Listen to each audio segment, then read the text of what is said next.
గురు పూర్ణిమ రోజు చేసే కొన్ని చిన్న ఆచారాలు మీ జీవితంలో శుభ మార్పులకు దారితీస్తాయి. సాంప్రదాయ విశ్వాసం, గురువు ఆశీర్వాదం, తల్లిదండ్రుల దీవెనలు, దాన ధర్మాలు. ఈ పవిత్ర రోజున ఏం చేయాలి? హిందూ సాంప్రదాయం ప్రకారం ఆషాఢ మాసంలో వచ్చే పౌర్ణమిని గురు పౌర్ణిమ లేదా వ్యాస పౌర్ణమిగా ఎంతో భక్తి శ్రద్ధలతో జరుపుకుంటారు. ఈ ఏడాది జూలై 29, 2026న గురు పౌర్ణమి వచ్చింది. ఈ రోజున గురువును స్మరించడం, జ్ఞానానికి నమస్కరించడం, తల్లిదండ్రులు మరియు ఆధ్యాత్మిక గురువుల ఆశీస్సులు తీసుకోవడం ఎంతో శుభప్రదంగా భావిస్తారు. ఇటీవల ప్రముఖ క్రికెటర్ విరాట్ కోహ్లీ మరియు నటి అనుష్క శర్మ కూడా బృందావనంలోని ఆధ్యాత్మిక గురువు ఆశ్రమాన్ని సందర్శించి ఆశీస్సులు తీసుకోవడం ఈ పర్వదినానికి మరింత ప్రాధాన్యతను తీసుకొచ్చింది.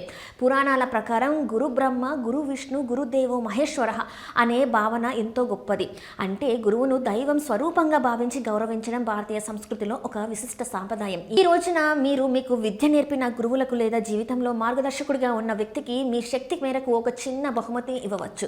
అది కొత్త బట్టలు కావచ్చు, పుస్తకం కావచ్చు, లేదా మీ కృతజ్ఞతను తెలిపే ఏదైనా గుర్తుగా ఉండొచ్చు. అలాగే మన జీవితంలో తొలి గురువులు అయిన తల్లిదండ్రులకు నమస్కరించి వారి ఆశీస్సులు తీసుకోవడం కూడా అత్యంత శుభప్రదంగా భావిస్తారు. వారి పాదాలకు నమస్కరించి ఆశీర్వాదం పొందడం ద్వారా మనసుకు ప్రశాంతత, కుటుంబంలో సానుకూల వాతావరణం ఏర్పడుతుందని చాలామంది విశ్వసిస్తారు. గురు పౌర్ణమి రోజున ఆధ్యాత్మిక సాధనకు కూడా ప్రత్యేక ప్రాధాన్యం ఉంది. ఈ సందర్భంగా భక్తులు ఈ మంత్రాలను జపిస్తారు. ఓం గురవే నమః, ఓం శ్రీ బృహస్పతయే నమః. భక్తితో మంత్రాలను జపించడం ద్వారా గురుగ్రహ అనుగ్రహం లభిస్తుందని సాంప్రదాయ విశ్వాసం. ఈ రోజున వేదవ్యాస మహర్షిని కూడా స్మరించడం ఎంతో ముఖ్యమని గ్రంథాలు చెప్తున్నాయి. మహాభారతం వేదాలను ప్రపంచానికి అందించిన మహర్షిగా, అలాగే భగవద్గీత, విష్ణు సహస్రనామం లేదా ఇతర ఆధ్యాత్మిక గ్రంథాలను చదవడం, వినడం మంచి ఆచారంగా భావిస్తారు. విద్యార్థులు ఈ రోజు చదువును ప్రారంభించడం లేదా గురువుల ఆశీస్సులు తీసుకోవడం వల్ల చదువులో ఏకాగ్రత పెరుగుతుందని నమ్మకం.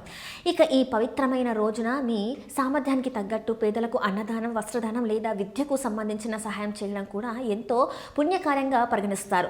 దానం చేయడం ద్వారా సమాజానికి మేలు చేయడమే కాకుండా కృతజ్ఞత భావాన్ని పెంపొందించుకోవచ్చు అని ఆధ్యాత్మిక గురువులు చెప్తున్నారు. ముఖ్యంగా గురు పౌర్ణమి అనేది కేవలం ఒక పండుగ మాత్రమే కాదు, మనకు జ్ఞానం అందించిన ప్రతి గురువును స్మరించుకునే రోజు.